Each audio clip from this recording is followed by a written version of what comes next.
ओम श्री महालक्ष्मी नमो नमः। श्री महालक्ष्मी मातेच्या कृपेने तुमच्या सर्व इच्छा मनोकामना पूर्ण होत ही महालक्ष्मीच्या चरणी प्रार्थना करून आजच्या आपल्या स्वामींच्या नामस्मरणाच्या व्हिडिओला सुरुवात करूया। 20 मार्चला आहे स्वामी प्रकट दिन। स्वामी प्रकट दिनानिमित्त आपण स्वामी महाराजांचे नामस्मरण करण्याचा प्रयत्न करणार आहोत।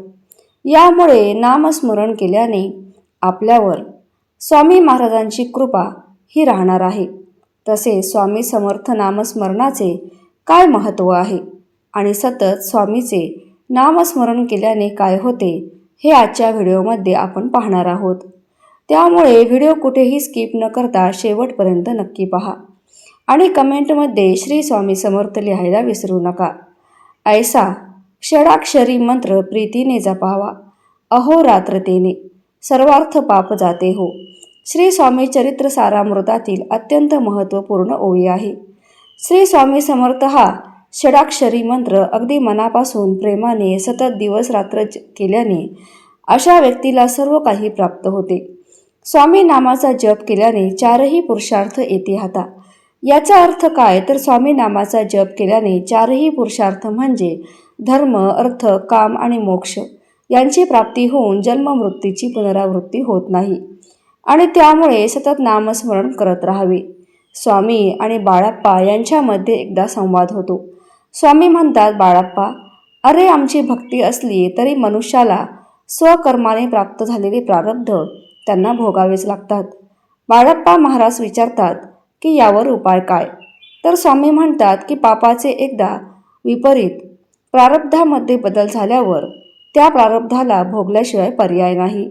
सद्गुरू त्या भोगाला मागे पुढे करू शकतात, पण प्रारब्ध हे भोगावेच लागतात।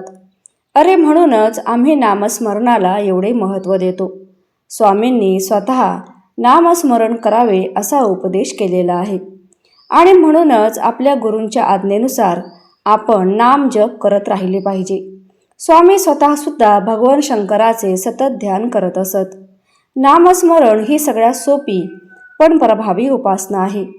नामस्मरण करताना मोठी पूजा मांडणी हवी, माळ हवी, हे हवे ते हवे असं काही नाही।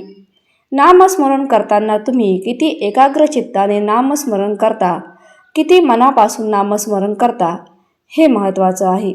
नाहीतर नामस्मरण करताना, सेवा करताना जर आपले लक्ष दुसरीकडेच असेल तर अशा सेवेचा काय उपयोग? नामस्मरण हे तुम्ही देवासमोर बसून किंवा उठता, बसता, चालता, बोलता, काम करताना, गाडी चालवताना करू शकता। मासिक धर्म, सुतक, विटाळ या काळातही नामस्मरण करण्यास कोणतेही बंधन नाही। ज्या कोणालाही लिहिता वाचता येत नाही अशांनी सुद्धा महाराजांचे सतत नामस्मरण करत राहावे। नामस्मरण का करावे?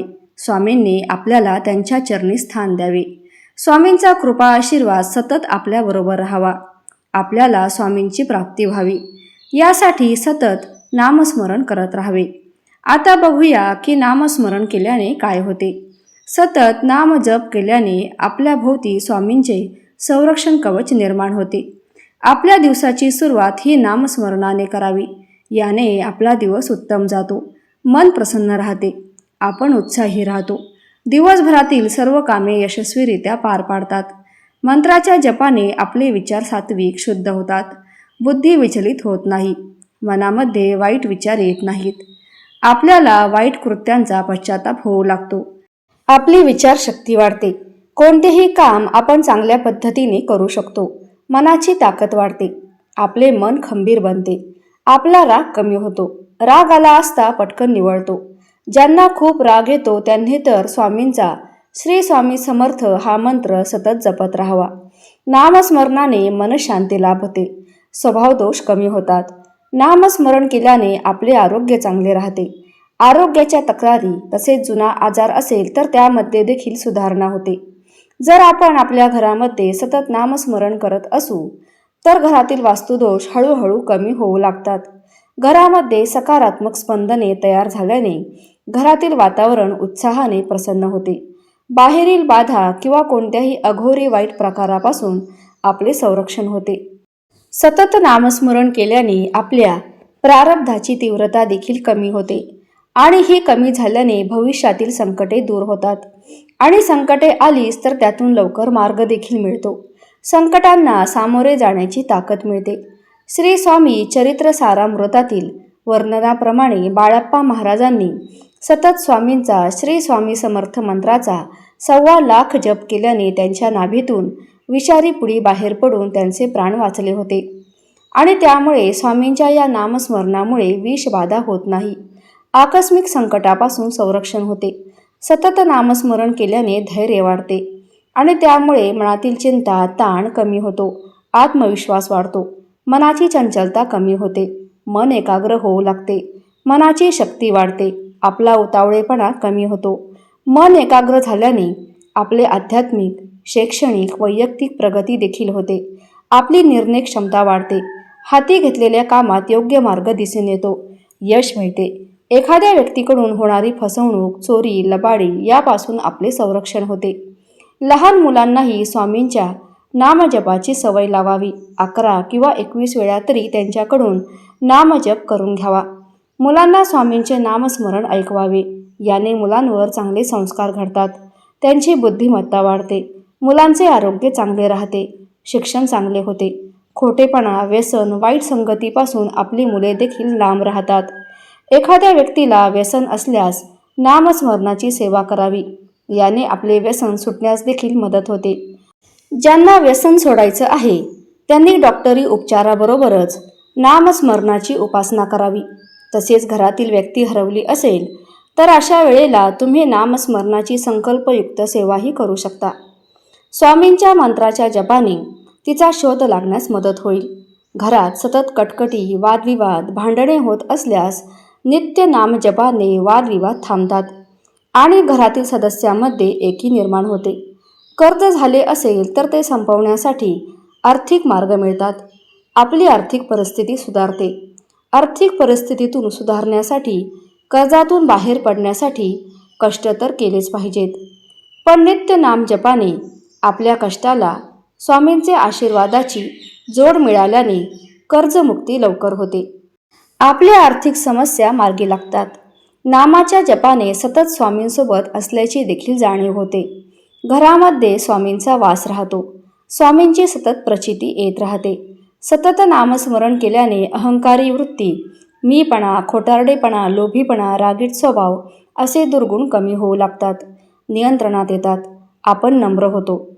आपल्या स्वभाव दोष कमी होतात. आपली वृत्ती परोपकारी, दुसऱ्याला मदत करण्याची दयाळू अशी होते. सतत नामस्मरण केल्याने वाचा शुद्धी होते. बोलण्याचे काही दोष असतील तर ते देखील कमी होतात. वाणीमध्ये एक प्रकारचा गोडवा येतो. आपल्या बोलण्याने समोरच्या व्यक्तीवर प्रभाव पडू लागतो. आपली वाणी प्रभावी होते. एखाद्या व्यक्तीला संतती प्राप्ती, आपत्ती प्राप्तीमध्ये जर अडथळे येत असतील तर संकल्पयुक्त नामजपाची सेवा करावी. आपल्या संततीशी पटत नसेल किंवा मुलांशी वादविवाद होत असतील तर अशा वेळेला नामस्मरणाच्या सेवेमुळे ते अडचणीतून मार्ग देखील मिळतो आणि मन परिवर्तन झाल्यामुळे घरामध्ये एकोपा वाढीस लागतो.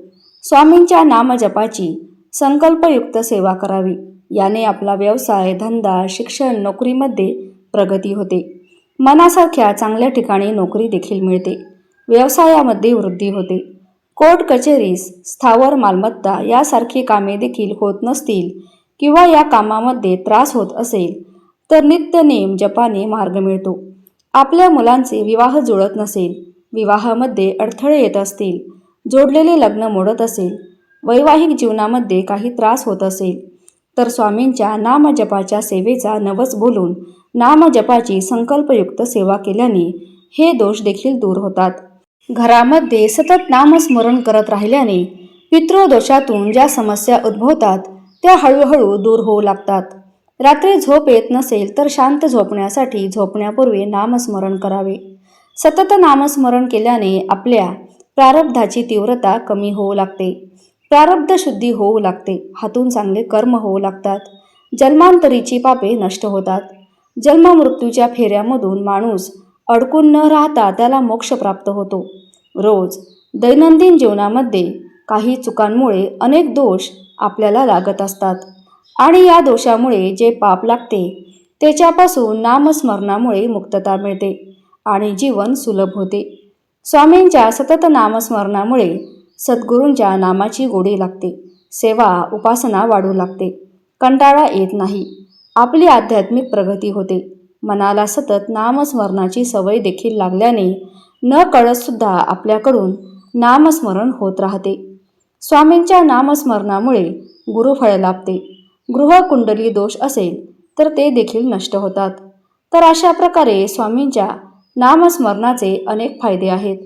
तुमच्या आसपास असे कुणी लोक आहेत जे अशिक्षित आहेत, वेळेअभावी सेवा करण्यात जमत नसेल, ते खचून गेलेले आहेत, त्यांना तुम्ही स्वामींची ही नामस्मरणाची सेवा नक्की सांगा. या सेवेचे महत्त्व सांगा. त्यामुळे त्यांनाही त्यांच्या अडचणीतून बाहेर पडण्यास मार्ग मिळेल. जर तुम्ही संकटात असाल, तुम्हाला अडचणीतून मार्ग काढायचा असेल तर स्वामींची नामस्मरणाची संकल्पयुक्त सेवा करावी. तुम्ही स्वामींचा लिखित नामजप देखील करू शकता. लिखित नामजप म्हणजे काय? तर श्री स्वामी समर्थ हा मंत्र आपल्याला लिहायचा आहे. तर नामस्मरणाने संकटे येणार नाहीत, पण पैशांचा पाऊस पडेल असं नाही. परंतु पैशाने जे मिळणार नाही ते समाधान श्री स्वामी समर्थ या नामस्मरणाने मिळेल. तेव्हा कायम श्री स्वामी समर्थ हा नामजप करावा आणि समाधानाचा अनुभव घ्या. व्हिडिओमध्ये सांगितलेल्या फायद्यासाठी नाही तर स्वामींच्या प्राप्तीसाठी, भक्तीसाठी नामस्मरण करा. आणि ही नामस्मरणाची सेवा तुम्ही आजपासून किंवा जेव्हा हा व्हिडिओ पाहाल तेव्हापासून 20 मार्च स्वामी प्रकट दिनपर्यंत संकल्पयुक्त सेवा केली किंवा कायम जरी तुम्ही नामस्मरण करत राहिलात तरी तुमची हळूहळू प्रगती ही नक्कीच होईल. तर हा स्वामींच्या नामस्मरणाचा व्हिडिओ आवडला असेल तर एक लाईक नक्की करा. चॅनलला सबस्क्राईब करा आणि कमेंटमध्ये श्री स्वामी समर्थ किंवा आपल्या इष्टदेवतेचे नाव टाईप करायला विसरू नका. धन्यवाद.